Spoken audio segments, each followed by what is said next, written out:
Can I just say that January 2020, I got my first CPEC client from China, and one of the first questions they asked was, how long does enforcement take? And I said, anywhere from 3 to 13 years. They couldn't believe it. But I said, this is the reality. On the 28th of April, 2023, I called my client and I said, it will not take 13 years, inshallah, because we have this judgment that has come out of the Lahore High Court, and it has very neatly brought all the building jurisprudence on arbitration to date, literally on one page. So what I just want to do very briefly is to go back to the basics, to say there are people here who are advanced in the practice and process of arbitration, and there are people who are new to the field. In order to integrate both of them, I would like to conduct the important exercise of just relating how this judgment also addresses the main components of arbitration law. I'm going to deal, there are multiple components, but the essential components in any arbitration, and I speak of international arbitration, are four. The first one being the concept and doctrine of separability. That is the doctrine that even though you have a contract, in that main contract, you will have an arbitration clause. Sometimes the clause can be as short as 3 words, as we saw in one of the cases in England. The arbitration clause in the main agreement said, arbitration in London. Those 3 words constituted a separate contract.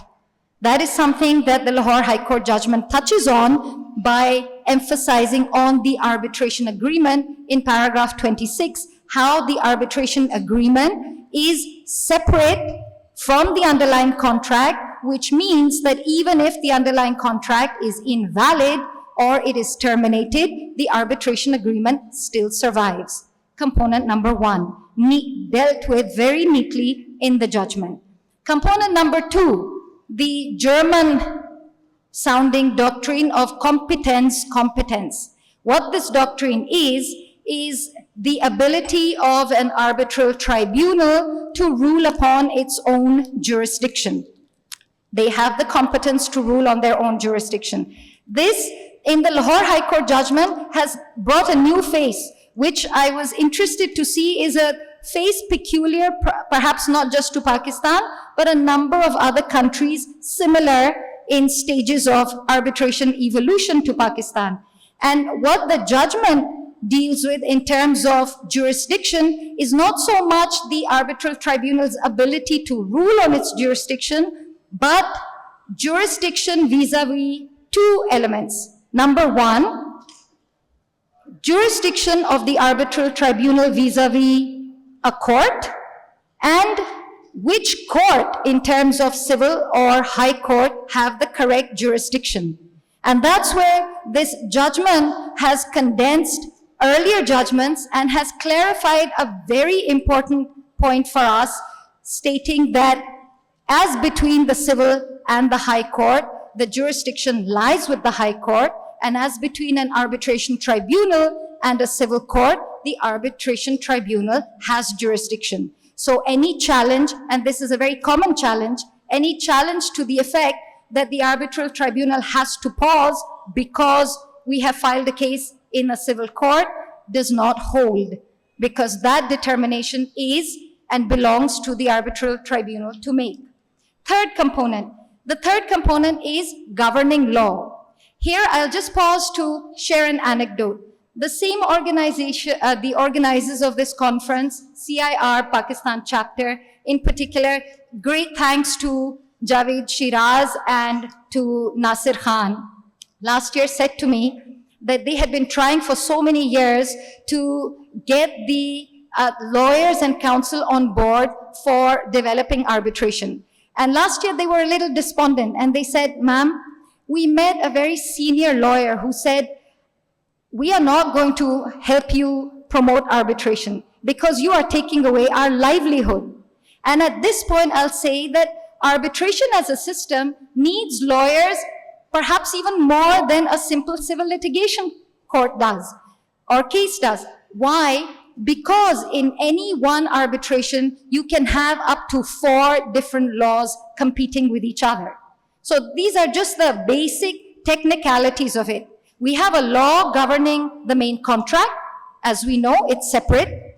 We have a law governing the arbitration agreement, which can be different from the law governing the main contract. And on this note, I was happy to see that the Lahore High Court judgment mentioned the very important case of Rupali, which was before our enactment of the New York Convention, 1998 case of Rupali, and also the English case of Enka Insat 2020, in which the question came of which law to apply if the arbitration agreement is silent as to governing law. So the point here to make is just you have a law applying to the main contract. You can have a different law applying to the arbitration agreement. You have a law applying to the seat of the arbitration, i.e. the process, which is called in Latin the lex arbitri, the law of the seat. That could be different from the law governing the arbitration agreement and the law governing the contract.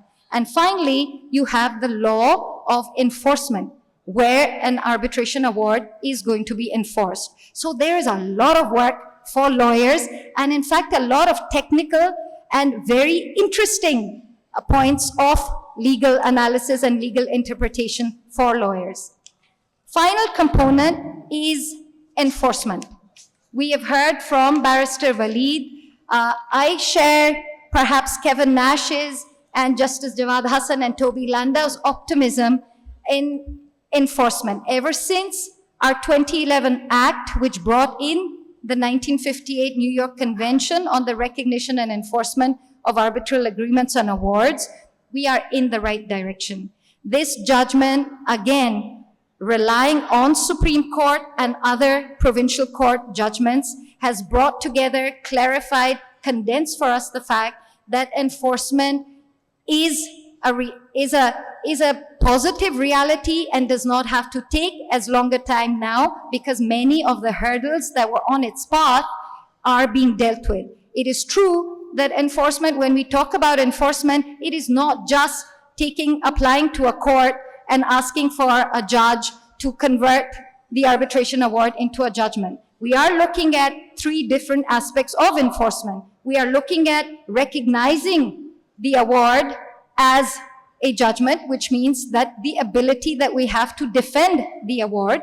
We are looking at the actual enforcement of the award, and of course, the final stage, which we as council do struggle with still, is execution of the enforced award. But the result of all this is, and the result of this particular Lahore High Court judgment is that the arbitration ship in Pakistan has sailed.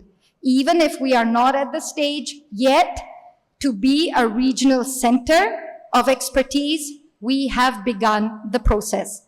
And I would say, as Toby Landau said, that the first London principle of 2015 was to have a better arbitration law. Well, thanks to the judges that we have and us as council assisting them, we are developing the arbitration law. Alongside legislative reform, Pakistan has shown that our judiciary and our lawyers don't wait for legislation to come before we will effect change. And that change is visible in judgments like the one that we have, which relies on earlier judgments. So just as you judges are on the steering wheel, the helm of this ship, we as council are the rudders. And just as in a ship you have the electrical, mechanical, hydraulic system connecting the helm and the rudder, so too this arbitration process connects us in developing and evolving Pakistan as a regional center, and in terms of just having clarity on issues of arbitration, agreements and awards. And conferences like this, may I say at the end, thank you to the organizers, because it is at conferences like these that we are able to have an open forum where council and judges can engage in issues that can create awareness in both sides. So the judges see what we struggle with, and we are able to understand what the judges perceive and how they deal with the existing law, whether of substance or procedure as it goes. The other thing that these conferences do, I'm happy to say, is that they water creative juices. So last night, I'm happy to say that my chambers, 4 Gulf Road chambers, and Ordignum, we have Zahir Riaz and Hassan Raza. We sealed a pact where we decided on an initiative, and we decided that since the ship of arbitration has sailed and we want it to succeed and we want it to tread into international waters, we want to make sure that we take as many passengers in Pakistan on board.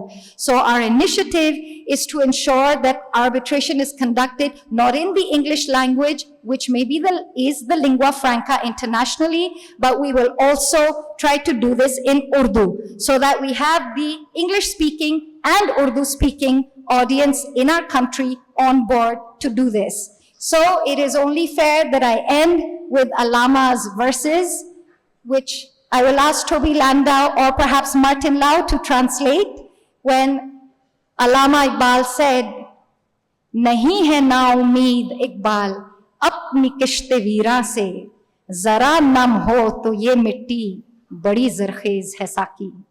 Thank you very much.